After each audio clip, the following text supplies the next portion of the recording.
Yeah, I think it's awful, really. There's nothing about it that makes sense. And I mean, so I understand the idea. It's like this is a cool metric, right? I look at Yashua Bengio's, um, right? When I looked at like Mila the first time someone at the University of Michigan explained it to me, I was like, what was it headed by? Yashua Bengio. Here's Google Scholar. Very cool. Wow, like he's done. It's like a really like you can see the impact that he's had.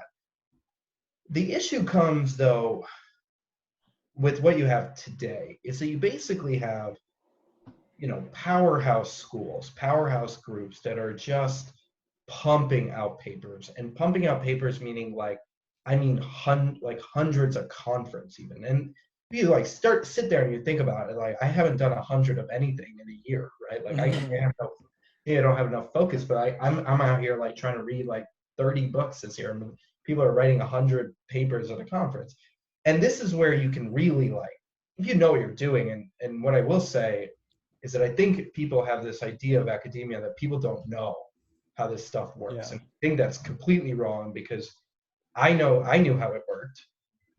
I knew my colleagues knew how it worked. And basically what happened with me was someone at the University of Michigan told me internally, like, we can't accept your application to do a PhD here if you don't have papers. I said, well, I mean, I've been working with this group and stuff. And they're like, oh, that doesn't matter. You need a paper basically to get past the initial screening Yeah. process.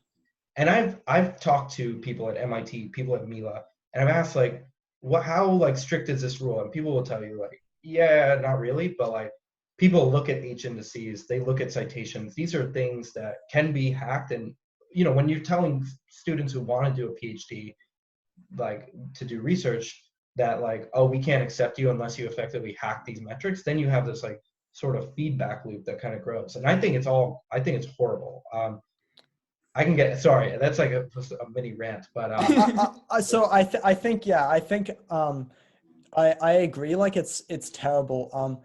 And like there is all these bad incentives, I guess. And also I agree. Like people are much more aware of the problems, in academia, or else like if people didn't know what the system was, they wouldn't be able to exploit it. Like first of all, the thing is, I wonder like, maybe kind of going contra to what we were saying a few minutes ago, is there actually a way to kind of move beyond that, context? Because it seems like everyone knows that that's the system, but because like there's real money involved, like especially if you're doing research, you need to dedicate like a huge amount of focus, as you were saying, to it.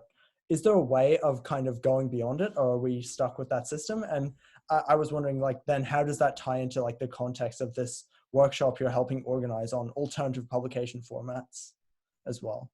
yeah, I think there's again the most beautiful way, and I think people like Semantic Scholar have given this a shot. And if you look at Semantic Scholar versus Google Scholar, you'll see that the citations are actually listed by order of impact, meaning that if you cite my paper, but it's just saying like someone did some random thing in domain randomization, cited.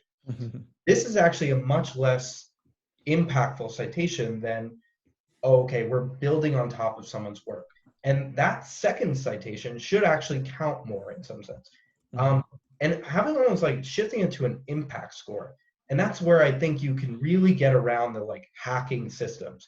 Because even if you are a group that's publishing, or a university or something like this, who's publishing like 50 papers at ICML or some random conference, as that should be okay as long as you're like building on that work and that previous work is impactful, the work you're citing is impactful. If you're just citing it so like, oh, okay, I have another citation here, that should be discounted. And I think that's where I don't know how they do it, to be frank. But like the folks at Semantic Scholar, I think, are moving in the right direction. It's like, let's start to gauge impact and basically build like an H index around that. It's like it's the same idea. It's like maybe a different score calculation, but you've had an X amount of impact on papers and work past that. That makes That's sense. really interesting. So it sounds like you do actually think that you can kind of technology your way to solve this problem with better metrics, right? That aren't so susceptible to the same problems that citations are. And maybe going forward, those metrics could almost use some of same tech or like same kind of machine learning or natural language processing based techniques in order to actually improve the way we score things. So maybe actually that's like a positive thing to, like maybe that's what we're learning in this discussion is you can actually really do a lot more with technology and solve a lot of problems just by like trying to improve on existing systems. And Arthur, I think I agree. Like I totally agree with what you're saying. The issue though is then how do I care about and I think Shrey brought this up, is that there's real money involved, right? Yeah. So how do I run the Beyond the paper workshop with my friends and get someone who's getting a grant to care about it? Or how do the people at Semantic Scholars say to the NSF, like, don't use H-index as a like key metric inside of your grant like scoring, but use our more impact driven one. And that's where I personally, again, I think that really shifts. We talked about the two buckets and the two verticals. So like there's technology, you can build technology all you want, but until you like shift it over to the organization and the institutional side, it's all kind of just sitting there. So